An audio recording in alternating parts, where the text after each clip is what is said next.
dude? What's going on? How's your Saturday been? Oh, living the dream. The same old, same old? Same old, buddy. What did you think about that first period? Did you see any obvious ups, any obvious downs? That was a weird period. Mhm. Obvious ups, face off dot, Mhm. 77.8%. Just absolutely dominating there. Ratu just gets better and better every game. That low stance, you can tell he's been taking lessons from Manny Malhotra. If you look at the way Malhotra used to take face-offs, get real low, get the center of gravity down, and just use as much strength as you can. If you get that stick really like almost horizontal to the ice, Mm. you get so much more leverage against the other player if you can get really wide. And Ratu's able to do that with both hands, the way he flips the stick around on his offhand to get like almost like a power backhand win. So that's an up for sure. Canucks had all the momentum there in the in the offensive zone, and then Bluger takes a stupid pick penalty. Thought maybe the Canucks could have had a power play or two. The refs didn't really want to oblige. There was one by the Canucks net there. I don't know who the Canuck player was, but they got absolutely dumped. Just a big time trip, like literally face to face, hooked the heel of the skate and just went whoop right in front of the ref, but no call. The ref even pointed at it like he saw it and then didn't call it. So it's like, okay, apparently we're not getting any calls tonight. But it could get a little rough. Some emotion there from Kaprizov with Garland, and then also with Bluger after one of the whistles. So we'll see. Minnesota is a desperate team. Connor Garland on that penalty kill looked like he single-handedly wanted to keep the Wild out of the playoffs. So it looks like it'll ruin his whole summer if they make the playoffs. But yeah, it's good period overall, I guess, if you're looking to be up right now. If anything's sure in life, it's death, taxes, and the Canucks screwing their lottery odds. Well, I was saying earlier, I was like, did Kaprizov leave the ice that entire period? And it seemed like he played a lot. He almost played 8 minutes. So the top line, Zuccarello, Boldy, and Kaprizov got leaned on heavily in that period. And then you can throw Eriksson Ek in there too. Eriksson Ek 730, Kaprizov 750, Boldy 8, and then Zuccarello 844. And I did give him shit because he went down really easy on that Bluger one, but it's one veteran to another, right? Like Zuccarello was out there for 2 minutes at that point. He knew if he went down, he was getting a penalty call. I mean, as much as I blame Bluger for doing it, it's still Zuccarello taking advantage of the situation too. If Bluger just skates by him and kind of incidental contact, but he posters him. He stands. Oh, it's the like throw. You can see the chicken wing out, and then he stands over him, and I think that's what got the call. Yeah. And then Atu Ratu 100% in the face off that. He took 3, so it's not a massive sample size, but still at the end of the day, still doing great. And the other thing I saw too, right? His hand was literally down by the blade of his stick. Like it wasn't even like, a lot of people, I used to go down like maybe halfway. He's got his hand down almost on the ice there, which is giving him all of the amount of torque that he needs to win those face-offs. So it's good to see him doing well so far tonight. Well, if I've ever had any piece of advice in my life, it's never go down halfway. It's go down all the way. Did I tell you that one?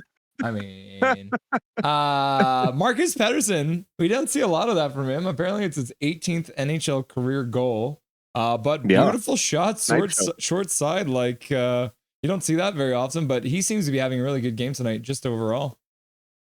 Yeah, for sure. I mean, even blind squirrels find nuts every now and then. But yeah, it's nice that our defensemen are able to contribute like that.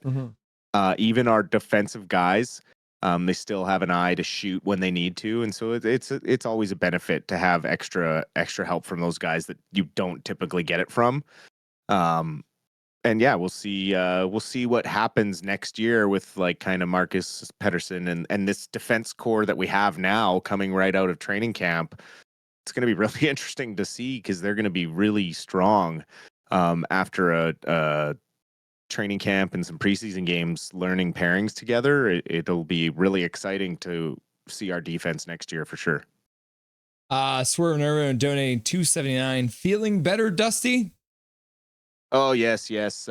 Feeling much better today. That's one of the downsides of a spinal cord injury is you sometimes get neuropathic pain that's completely random and completely debilitating, and you can't really do much other than just try not to scream. So having a much better evening tonight, and happy to be here chatting about the game with all of you guys. Sure, everyone's happy to hear that. And then while we're here too, Minor Dow showing up. First thing he does is gifts a membership, and that one goes out. Do we see who that went out to? Yeah, Zach McNally, Leaf Zach, getting his gifted membership back. So thank you, Minor Dow, for that donation as well, buddy.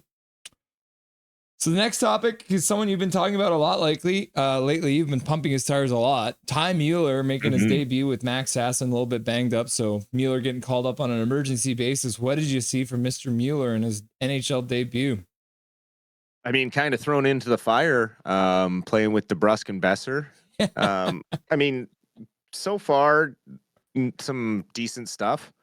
DeBrusk did have a couple chances early in the game there. Obviously, the penalty kill kind of kept him off the ice a little bit, and then momentum kind of shifted. But, looks nervous. First NHL game. Probably didn't expect to be on a line with Besser and DeBrusk. Probably expected to come up into like a fourth line role or something. But good for a young guy that's been working really hard on his game this season. I talked about him a bit early in the season, how he was someone to keep an eye on, a late bloomer. He was a double entry fourth round pick. So like the first time he entered the NHL draft, he wasn't drafted. The Canucks picked him up in the fourth round the second time around. So he could end up being one of those like diamond in the rough picks that you don't expect to really go anywhere, but out of nowhere, he's blossomed into this really great two-way forward, like your prototypical two-way forward. He's relatively quick with speed. His hands are good. He's really good at controlling the puck. But his hockey sense away from the puck is what makes him more valuable, and it makes him really coachable. During the win streak, he stepped up huge to fill the shoes of all the centers that were filling in for the big club. I mean, he essentially went from being a third line, fourth line guy to being the number one center in Abbotsford. And when he was called upon to do that, I mean, he had 4 goals and 6 assists in his last 10 games down in Abbotsford. So just really, really great stuff, contributing down there on the win streak, really listening to Manny Malhotra and the coaches on how to develop as a two-way forward. And really happy that he got a chance to come up as an emergency call-up. Sucks that Sasson's a little banged up. Hopefully it's nothing too serious, because Abby sure can use him during their playoff run. But you love to see more of the young guys getting a chance, especially when we're out of a playoff spot. This is what I had hoped would happen. Obviously not with the injuries, but shutting down people or having guys sit out that don't really need to be in the lineup, and just get some of these young guys some reps before next season. See what we have in the cupboard. Speaking of people who apparently don't need to be in the lineup, EP40 has officially been shut down for the last 3 games of the season. Coach Tocchet meeting with the media today after the game day skate and officially announcing that, yes, Mr. Pettersson will not be playing in any of the games for the rest of the season, which is fine. Good to see maybe they're doing the right thing for him. The question I was going to ask you is, there has been a little bit of chatter about him possibly making his way over to the World Championship, which is being played in Sweden this year. So it wouldn't be too far out of his way, because he usually goes back there during the summer anyways. I mean, obviously, depending on where his injuries are at, would you like to see Pettersson end up playing for Sweden over there? Or do you think he should just take the summer to chill out and take care of that knee? I think given the big deal he made out of his knee and how he wasn't able to train properly and all of this, reasoning that we won't say excuses because they're reasons for him, right? This is one season so far that we've seen a drop off coming off an injury, right? Like we can't say it's a pattern yet because before that he was an incredible player that was putting up amazing points and his trajectory looked like it was going up. All players go through some injury issues. I mean, look at what happened to Sidney Crosby. There was a time in Sidney Crosby's career we didn't think he would ever play a hockey game again because we thought his brain was mush. And now look at him go at 38 years old. So sometimes you just have to be patient and let guys train the way they need to train and feel like they can get what they need out of the offseason. For me, it would be a really bad look if he went to the championships. Just like, you can't, fans question his commitment already. Like, if he can't play the last couple games of the season because he's hurt, like, he shouldn't be able to play for a tournament where you don't get paid. Like, you're volunteering to go. So it would be a really bad look.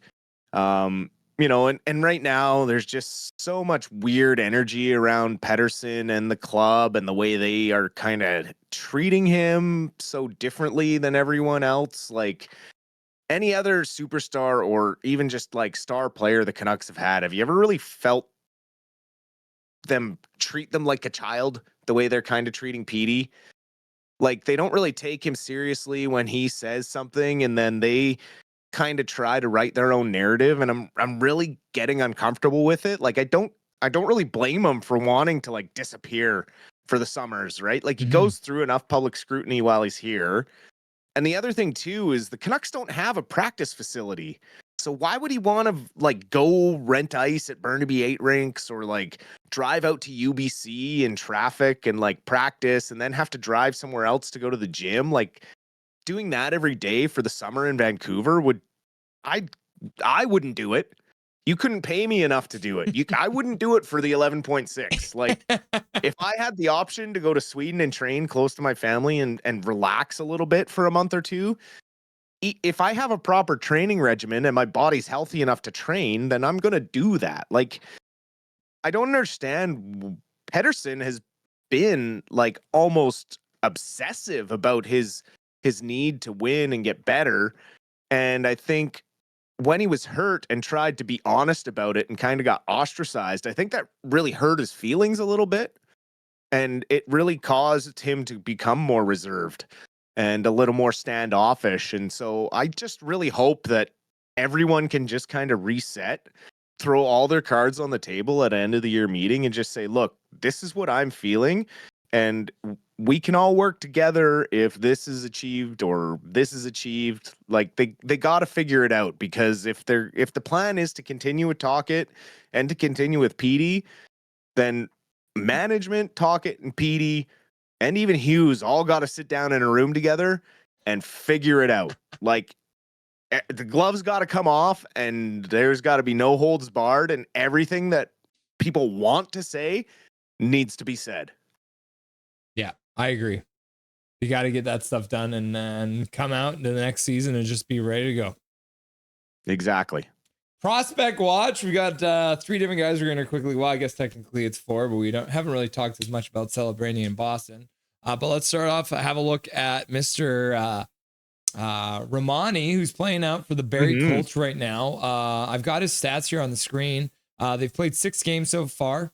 He's got 8 goals and 2 assists. He's a +10 as well, which is absolutely crazy. This is a guy who was drafted by the Canucks in the 6th round, which is pretty crazy. So 162 overall, kind of a diamond in the rough, 6'5", 185 pounds. And then I'll pull up this as well. They're currently up in their series 2-0 against the team that they're playing right now in their OHL playoffs. So it's been interesting to see how well they've been doing. They haven't lost a game yet. So things have been going really well. Have you heard the same thing? Absolutely, yeah. And I think they were wrapping up another game tonight. Romani scored again. So 9 goals, 2 assists, and 7 playoff games this season. The trade to Barrie really reignited the kid's spark. He went from North Bay Battalion, who realistically at the beginning of the season really were not on a great start. And the trade was a good refresh for him. He was injured to start the season. Only played a couple games for North Bay before he was traded up to Barrie, who were then in a playoff run, which kind of reignited him. He did really well down the stretch to get back up to a point per game player for the last half of the season, and then now in the playoffs is just lighting it up, as is the rest of the team. But I think they won 6-2 or 7-2 today. So really good stuff out of Romani. So you love to see those big numbers like 6'5". Your eyes kind of light up as a Canuck fan, because we don't have a lot of size in our forwards.